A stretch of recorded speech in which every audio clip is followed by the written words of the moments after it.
Bienvenue sur Sculpture mentale, l'espace où l'on façonne l'esprit comme un sculpteur modèle la pierre brute, avec précision, patience et vision. Ici, chaque mot est une clé, chaque idée un outil pour transformer ta manière de penser, de ressentir et de créer ta propre réalité.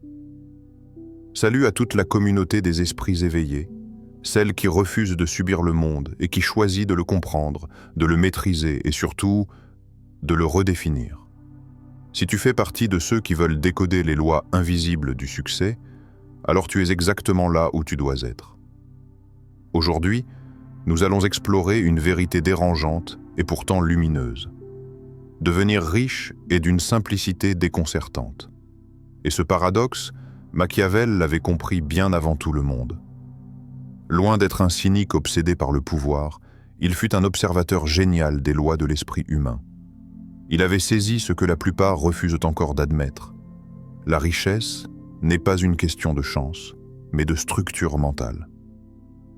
Alors avant d'aller plus loin, prends une seconde pour t'abonner à Sculpture mentale et active la cloche de notification, car ici, chaque épisode t'aide à modeler ton esprit comme une œuvre d'art, patiemment, consciemment, puissamment.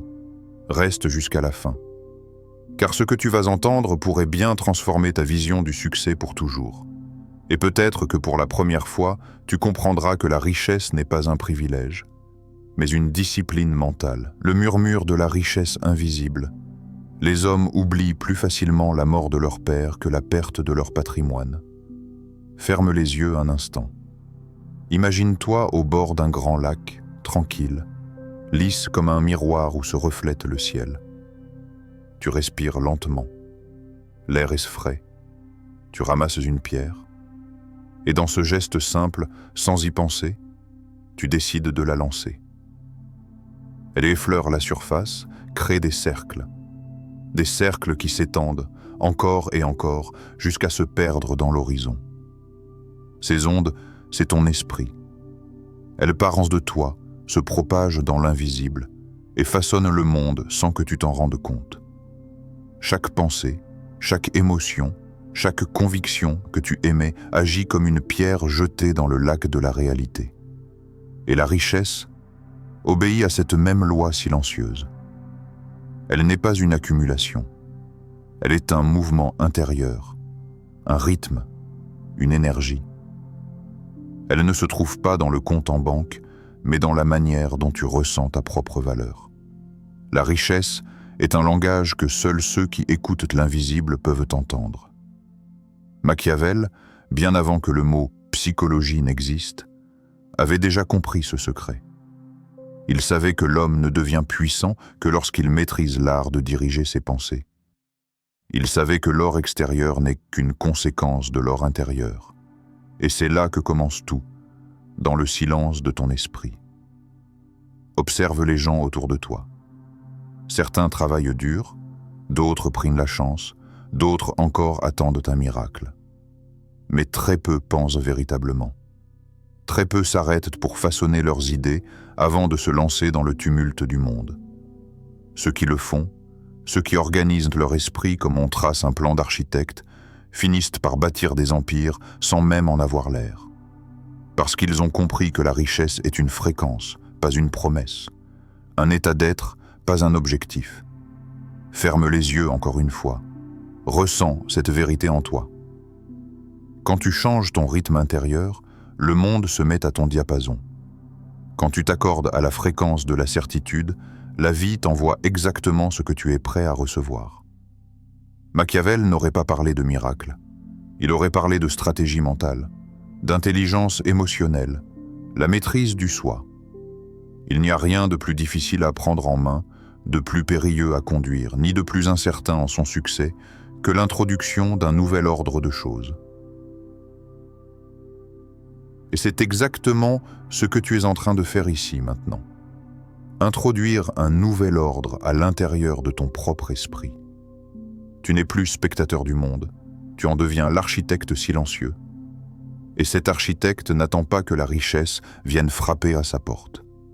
Il la construit, pierre après pierre, pensée après pensée. L'eau du lac, calme et vaste, t'enseigne la leçon la plus simple et la plus oubliée. Le monde extérieur est le reflet du monde intérieur. Chaque cercle que tu crées dans ton esprit finira par toucher les rives de ta réalité. Alors, surveille la qualité de tes pierres. Surveille ce que tu lances dans le lac de ta conscience. Parce qu'un simple caillou de peur peut troubler toute la surface. Mais une intention pure, stable et consciente peut transformer l'horizon tout entier. Et si la véritable richesse n'était pas quelque chose que tu cherches, mais quelque chose que tu éveilles lentement à l'intérieur de toi? Le principe du désir, l'art de vouloir sans faillir, celui qui veut être obéi doit savoir commander. Le monde n'obéit pas à ceux qui parlent fort. Il obéit à ceux qui savent exactement ce qu'ils veulent. Le reste, c'est du bruit. Et ce bruit, c'est ce que la majorité appelle vie. Un homme dit vouloir être riche, mais au fond, il désire surtout échapper à la peur de manquer. Un autre dit vouloir réussir, mais en réalité, il cherche juste à être reconnu. Leur volonté est confuse, leur énergie dispersée. Et l'univers, fidèle miroir, leur renvoie cette même confusion sous forme d'obstacles et de lenteur. Mais celui qui voit avant de posséder, celui qui ressent avant d'obtenir, celui qui vit son succès avant qu'il n'existe, celui-là devient le véritable commandant de sa réalité. Machiavel le savait, pour commander, il faut d'abord se commander soi-même. Et la première chose à dompter, c'est ton désir. Le désir n'est pas une émotion passagère. C'est une force brute, une énergie de construction. Mal canalisée, elle détruit. Mais orientée, elle devient une arme silencieuse et irrésistible. Là où il y a une grande volonté, il ne peut y avoir de grandes difficultés. Pose-toi cette question, simple mais foudroyante. Mon désir me contrôle-t-il, ou est-ce moi qui le dirige? Regarde autour de toi. Chaque empire a commencé par un esprit obsédé. Un homme, quelque part, incapable de dormir, hanté par une vision. Cette vision devient un plan. Le plan devient une action. Et l'action, répétée avec une précision implacable, devient réalité. Il n'y a rien de mystique dans ce processus. C'est une mécanique mentale. Le désir est le moteur, la clarté, la direction. Et la foi, le carburant invisible. Ce que Machiavel a compris, c'est que la richesse appartient à ceux qui osent désirer sans peur du ridicule, ceux qui ne cherchent pas la permission de rêver, ceux qui transforment la flamme de leur envie en feu maîtrisé. Ferme les yeux, visualise ton désir le plus profond. Pas celui que tu montres au monde, mais celui que tu caches derrière tes excuses, tes doutes, tes « ce n'est pas le moment ». Ressens-le, rends-le concret. Donne-lui un nom, une forme, une texture. Fais-le respirer dans ton esprit. Maintenant, imagine que ce désir est une flamme dans ta poitrine. Si tu ne l'entretiens pas, elle s'éteint. Si tu la laisses s'emballer, elle te consume. Mais si tu apprends à la nourrir, doucement, avec discipline, elle devient une forge. Et cette forgée façonne ton avenir. Un désir faible produit un faible résultat, tout comme un petit feu donne peu de chaleur. Les gens échouent non parce qu'ils manquent de moyens, mais parce qu'ils manquent de feu. Ils veulent peut-être un jour, si tout va bien. Mais la richesse, la vraie, ne répond qu'à ceux qui brûlent de l'intérieur. Ceux dont le vouloir dépasse le confort, dépasse la peur, dépasse même la logique. Le désir pur n'a rien d'égoïste. C'est une déclaration d'existence. C'est ton âme qui dit à la vie « Je suis prêt à créer ». Alors, demande-toi sincèrement, est-ce que ton désir est une flamme ou une simple étincelle? Parce que la flamme éclaire ton chemin. Mais l'étincelle, elle meurt au premier souffle du doute. Et pendant que la majorité s'éteint dans l'indécision, les rares qui ont appris l'art du désir sans faille tracent leur route lentement mais sûrement vers le sommet. Non pas parce qu'ils ont tout compris, mais parce qu'ils ont refusé d'abandonner la flamme. La pensée organisée, L'arme secrète des esprits disciplinés, les hommes jugent plus par les yeux que par les mains, car tout le monde peut voir, mais peu peuvent toucher. Tout commence dans l'invisible. Avant qu'une fortune ne s'élève, avant que l'empire ne prenne forme, il y a une structure invisible, celle de la pensée. La plupart croient que la richesse dépend de ce qu'ils font. Mais la vérité, c'est qu'elle dépend surtout de comment ils pensent. Regarde un architecte. S'il se lance dans la construction d'un palais sans plan, il s'épuisera, recommencera, corrigera sans fin, et finira par s'effondrer avant même que ses murs ne s'élèvent. Mais celui qui dessine chaque détail dans son esprit avant de poser la première pierre, celui-là détient déjà la moitié de son empire avant même d'avoir commencé. La pensée organisée, c'est exactement cela. Un plan invisible qui donne un sens, une direction, une hiérarchie à ton énergie. C'est le pont secret entre le monde intérieur et le monde matériel. Elle ne se voit pas, mais elle gouverne tout. Un prince doit être rusé comme un renard et fort comme un lion. Dans ta quête de richesse, la ruse, c'est la pensée organisée. Le lion agit, mais le renard planifie. Et sans stratégie, la force s'épuise toujours dans le désordre. Chaque jour, des milliers de personnes travaillent dur, brûlant leur énergie dans des directions opposées, sans jamais comprendre pourquoi elles tournent en rond. Elles confondent agitation et progression. Mais l'esprit discipliné, lui, ne bouge pas au hasard. Il trace, il planifie, il calcule. Et ce calcul n'a rien de froid, c'est un acte de création. Quand tu organises ta pensée, tu ne te contentes pas de rêver ta richesse. Tu la structures. Tu transformes une idée en une architecture mentale. Tu deviens ton propre stratège. Pense à Napoléon dessinant ses batailles dans sa tête avant de lever son épée. Pense à Léonard de Vinci esquissant des machines volantes alors qu'aucune ne pouvait encore exister. Pense à Machiavel lui-même planifiant des royaumes dans les pages de Le Prince, bien avant qu'ils ne prennent forme dans la réalité. Ils avaient compris que le désordre mental était l'ennemi du pouvoir, et que la richesse n'est qu'un effet secondaire de la clarté intérieure. Alors pose-toi cette question. Ta pensée a-t-elle une architecture, ou est-elle un labyrinthe? Si chaque jour tu te lèves sans plan, ton énergie se dissout dans le chaos. Mais si chaque matin tu sais exactement ce que tu veux accomplir, même une seule action consciente a plus de puissance qu'une semaine entière d'agitation. Organiser ta pensée, c'est apprendre à hiérarchiser tes désirs, à distinguer l'essentiel de l'inutile. C'est aussi savoir quand dire non, quand attendre, quand frapper. Parce que le pouvoir de l'esprit discipliné, c'est la patience stratégique.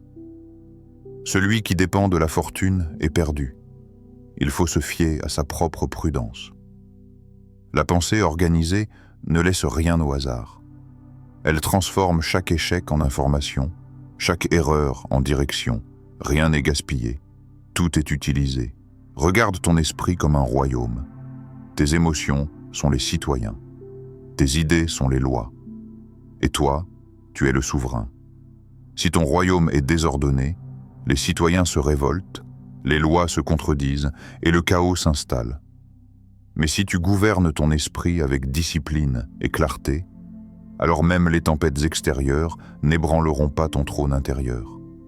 Et voilà la vérité que peu acceptent. La fortune ne résiste pas à l'indiscipline mentale.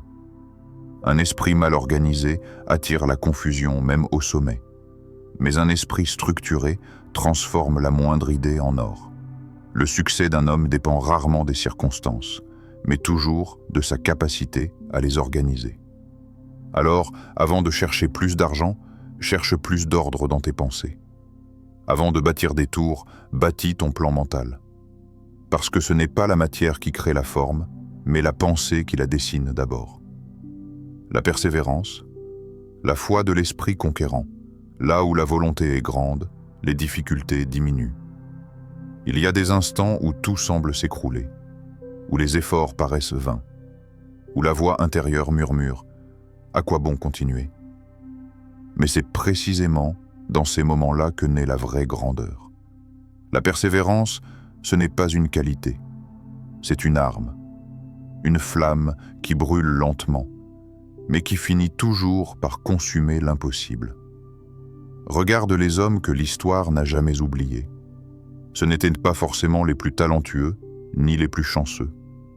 C'étaient ceux qui ont tenu encore et encore, même quand plus rien ne répondait.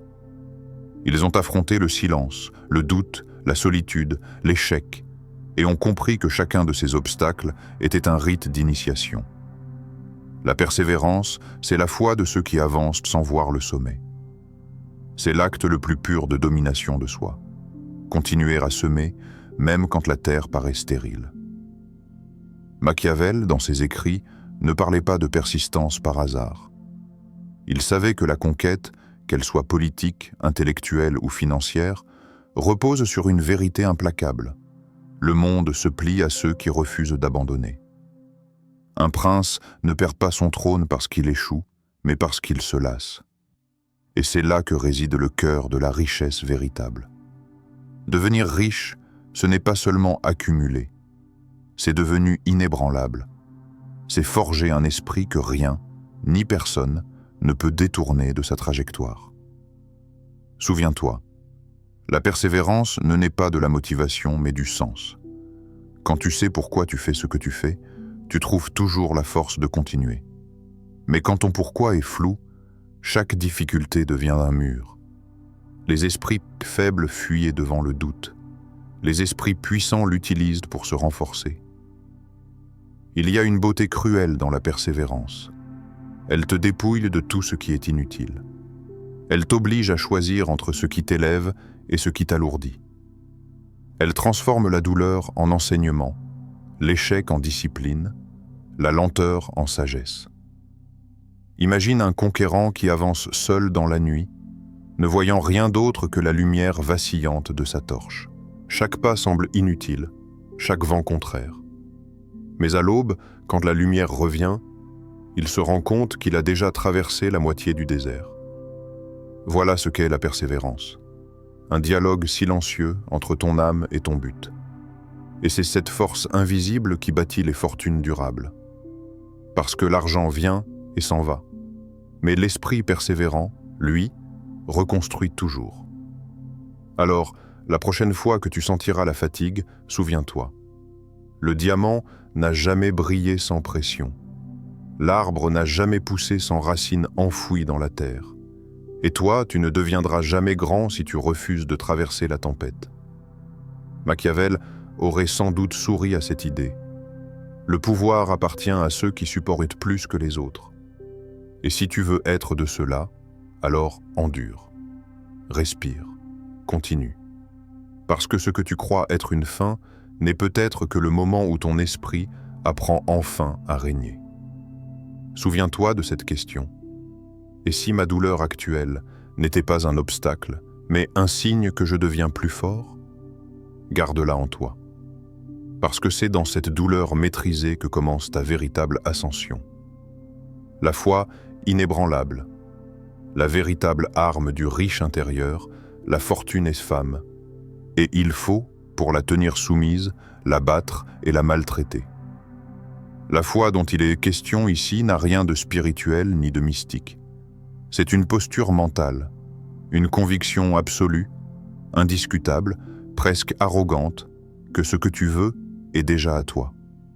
Ce n'est pas une prière, c'est une déclaration. C'est l'art de regarder le monde et de dire « Je ne sais pas encore comment, mais je sais que cela arrivera ».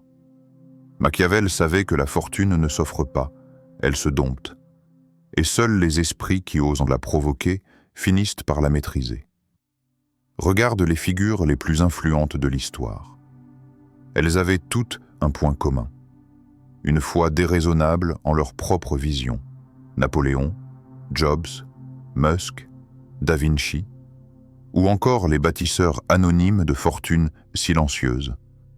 Tous ont été animés par une croyance intérieure si forte qu'aucun échec ne pouvait la fissurer. Cette foi inébranlable agit comme une énergie magnétique. Quand tu crois avec intensité, tes pensées s'alignent, tes actions deviennent précises, ton regard change. Les gens sentent ta conviction avant même que tu ne parles. Et c'est là que la fortune commence à tourner. Mais attention, cette foi ne naît pas d'un simple optimisme. Elle se forge dans l'épreuve, dans les nuits où tout s'écroule, quand plus personne ne croit en toi. C'est dans ces moments de solitude que tu apprends à t'appuyer sur la seule force qui te reste, toi-même. Croire que tout va bien, c'est facile. Croire que tout brûle, c'est du pouvoir. La foi inébranlable, c'est ce regard froid et lucide que tu poses sur tes ruines en disant « ce n'est qu'un début ». Ce que Machiavel nous enseigne ici, c'est une vérité intemporelle. Le monde appartient à ceux qui agissent comme si la victoire était inévitable. Pas par arrogance, mais par certitude intérieure. Parce que leur esprit est déjà installé sur le trône avant même que la couronne n'arrive. Et c'est cette posture mentale, cette confiance froide, patiente, presque dangereuse, qui attire la richesse. Car le monde, comme un miroir, ne te renvoie jamais ce que tu veux, il te renvoie ce que tu crois mériter. Tu veux changer ta vie? Alors cessez de douter comme un mendiant. Marche comme un roi. Non pas parce que tu possèdes déjà un empire, mais parce que ton esprit en construit un chaque jour. Chaque pensée, chaque mot, chaque action devient un coup de marteau dans la fondation de ton avenir. Et à force de persévérer avec cette foi lucide, tu découvriras une vérité étrange. Le monde finit toujours par obéir à celui qui ne recule jamais. La foi inébranlable, c'est ton armure.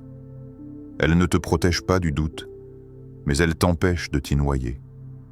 Elle ne te rend pas invincible, mais elle te rend indestructible.